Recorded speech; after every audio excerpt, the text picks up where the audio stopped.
আজকে আমাদের পড়ার বিষয় হলো ক্লাস 9-এর ইংরেজি বই থেকে অল অ্যাবাউট এ ডগ, যার লেখক হলেন এজি গার্ডিনার। তা এই পাঠ্য বিষয় পড়ার আগে যেটা না জানলেই নয় সেটা হচ্ছে যে আমাদের লেখক এজি গার্ডিনার এই পাঠ্যাংশের মধ্য দিয়ে সমাজে প্রচলিত নিয়মকানুনগুলো, যেগুলো মানুষের জন্য বানানো, তা কখনোই মানুষের ঊর্ধ্বে নয়। অর্থাৎ তিনি বলতে চেয়েছেন সেই প্রচলিত নিয়মকানুনগুলো যেন মানবিক বিবেচনার সঙ্গে প্রয়োগ করা হয় সে বিষয়ে লক্ষ্য রাখা দরকার।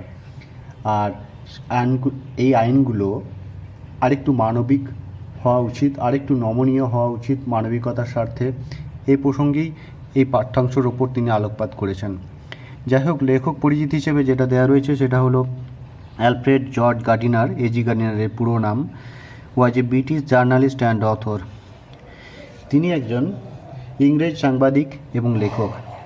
His essays written under the pen name অর্থাৎ ছদ্মনাম Alpha of the Plough are highly regarded. তাঁর আলফা অফ দ্য প্লাউ ছদ্মনামে লেখা প্রবন্ধগুলি দারুণভাবে প্রশংসিত। রিগার্ডেড অর্থাৎ প্রশংসিত। হিজ ইউনিকনেস অর্থাৎ ইউনিকনেস শব্দটির অর্থ হল স্বাতন্ত্র্য বা বিশেষত্ব। অ্যাবিলিটি মানে ক্ষমতা। আচ্ছা, হিজ ইউনিকনেস লে in his ability to teach the basic truths of life in an easy and amusing manner. জীবনের মূল সত্যিগুলি সহজ, সরল ও মজার ভঙ্গিতে শেখাতে পারার ক্ষমতাই হলো তার বিশেষত্ব অর্থাৎ uniqueness.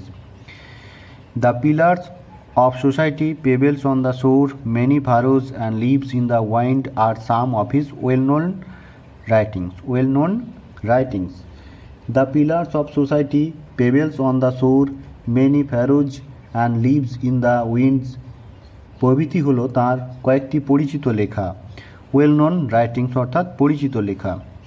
In this text, which is an edited version অর্থাৎ সম্পাদিত সংস্করণ of Gardiner's essay of the same name, the author observed how a bus conductor makes a lady go up to the uncovered top of a double-decker bus on a freezing evening just because she is carrying a dog.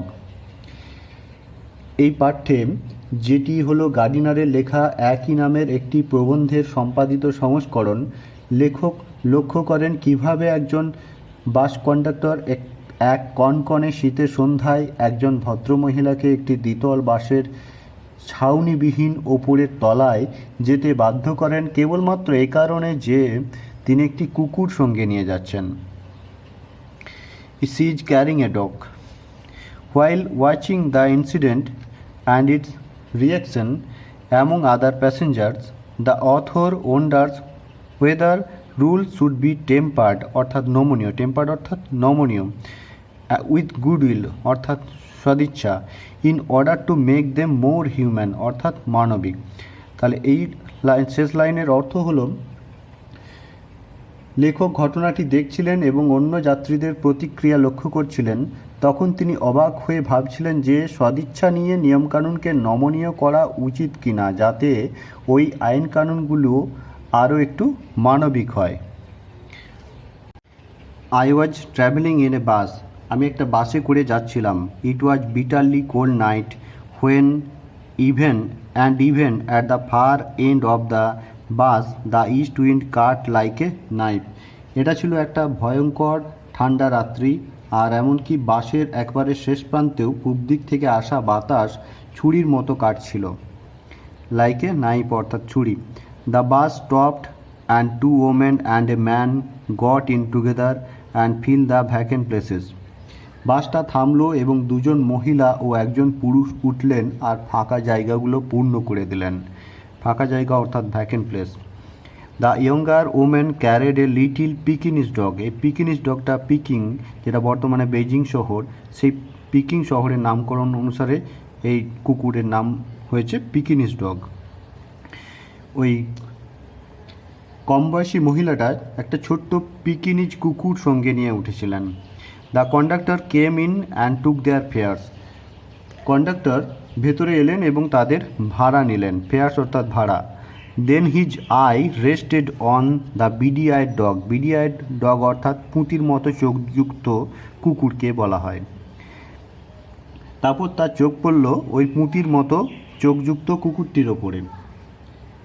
I saw travel coming up, আমি দেখতে পেলাম ঝামেলা আসছে।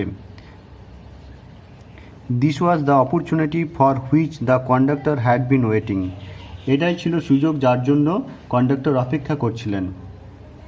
And he intended to make the most of it, এবং তিনি এটাকে কার্যকর করতে মনস্থ করলেন, সর্বতভাবে কাজে লাগাতে চাইলেন আর কি।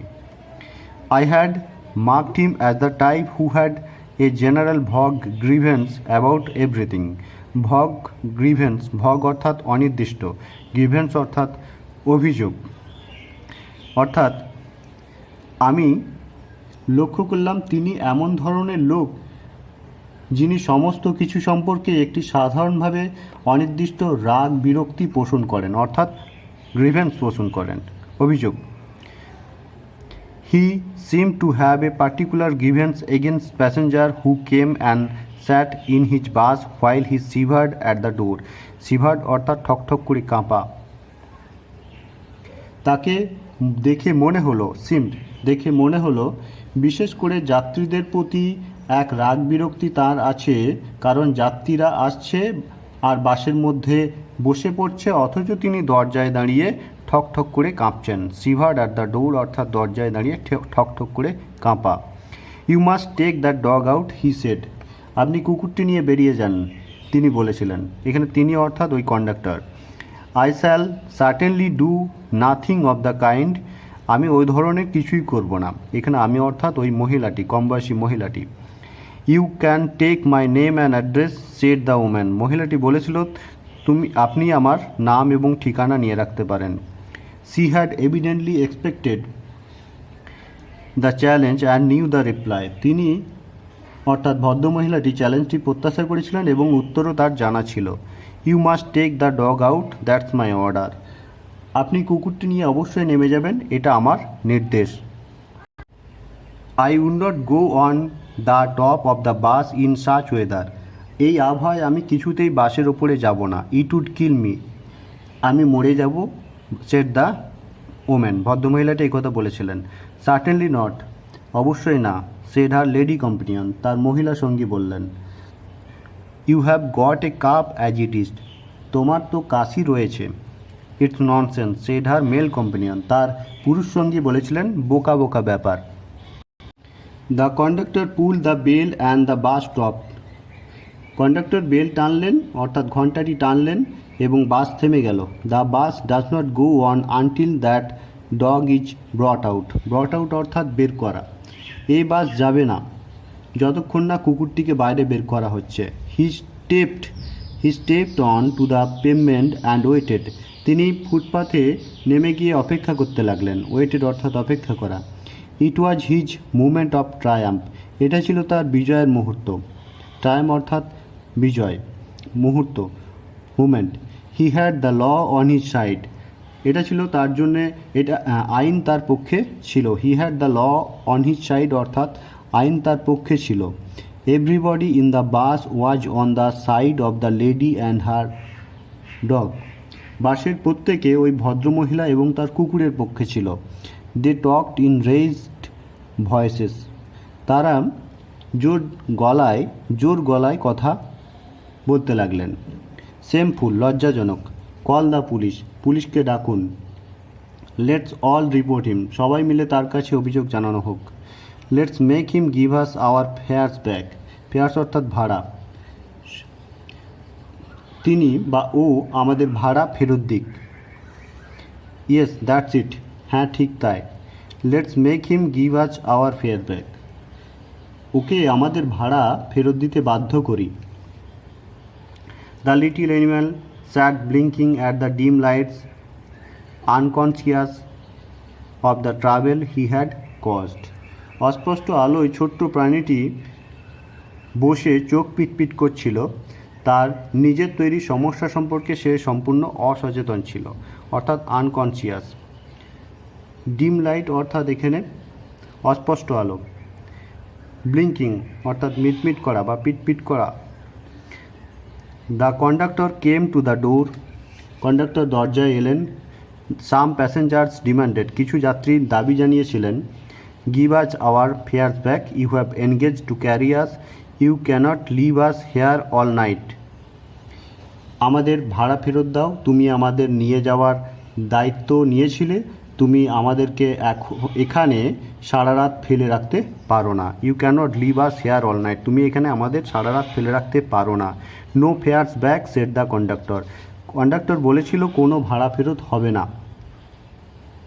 2 or 3 passengers got out and disappeared into the night. Disappeared অর্থাৎ অদৃশ্য হয়ে যাওয়া, got out অর্থাৎ বেরিয়ে আসা বা নেমে আসা। 2-3 জন যাত্রী বেরিয়ে গেলেন এবং রাত্রির অন্ধকারে উধাও হয়ে গেলেন। The conductor turned on the pavement, went to the driver to have a talk with him. Conductor ফুটপাতে ঘুরছিলেন, কথা বলার জন্য চালকের কাছে গেলেন। Another bus, the last on the road, went by. অন্য একটি বাস, রাস্তার শেষ বাস চলে গেল। It seemed indifferent to the sounds of the passengers to stop. মনে হলো বাসটিকে থামানোর জন্য যাত্রীদের চিৎকারের প্রতিবাদটি সম্পূর্ণ নির্লিপ্ত, অর্থাৎ ইনডিফারেন্ট। ইনডিফারেন্ট অর্থাৎ নির্লিপ্ত, অর্থাৎ যাত্রীদের চিৎকারের প্রতি কর্ণপাত করেনি ওই চলে যাওয়া শেষ বাসটি, এটাই মনে হয়েছিল। A policeman strolled up and looked in at the door. একজন পুলিশ দুলকি চালে এগিয়ে এলেন এবং দরজার দিয়ে ভেতরে তাকালেন। স্ট্রোলড আপ অর্থাৎ হেলে দুলে এগিয়ে আসা, লুকড অ্যাট অর্থাৎ তাকানো। The passenger burst out with indignant protest and appeals. রোষপূর্ণ প্রতিবাদ এবং আবেদনে যাত্রীরা ফেটে পড়ল। Well, he's got his rules, you know, he said genially. আসলে ওরও তো আইন মানতে হয়, বুঝতেই পারছেন, তিনি নম্রভাবে বললেন, অর্থাৎ জেনিয়ালি অর্থাৎ নম্রভাবে বললেন। Then he went away to stand a few yards down the streets. There he was joined by 2 more constable. তারপরে তিনি রাস্তা দিয়ে হেঁটে কয়েক গজ দূরে গিয়ে দাঁড়ালেন। সেখানে তার সঙ্গে আরও 2 জন কনস্টেবল যোগ দিলেন। যে পর্যন্তই, বাকি অংশটুকু পার্ট 2 হিসেবে পরবর্তী ভিডিওতে তোমরা পেয়ে যাবে। সেখানে লেসনগুলো কিভাবে তোমরা সলিউশন করবে সেটাও দেখিয়ে দেব। তোমরা সকলে ভালো থেকো।